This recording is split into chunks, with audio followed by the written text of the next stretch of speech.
ആരായിരുന്നു ശ്രീ ബുദ്ധൻ?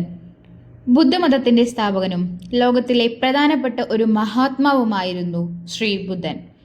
നേപ്പാളിലെ ലുംബിനിയിൽ 6-ാം നൂറ്റാണ്ടിലാണ് അദ്ദേഹം ജനിക്കുന്നത്. അദ്ദേഹത്തിന്റെ പിതാവ് കപിലവസ്തുവിലെ ശാക്യ രാജാവായ ശുദ്ധോധനനായിരുന്നു. മാതാവ് മഹാമായ ദേവി. യഥാർത്ഥ നാമം സിദ്ധാർത്ഥ ഗൗതമൻ എന്നതായിരുന്നു.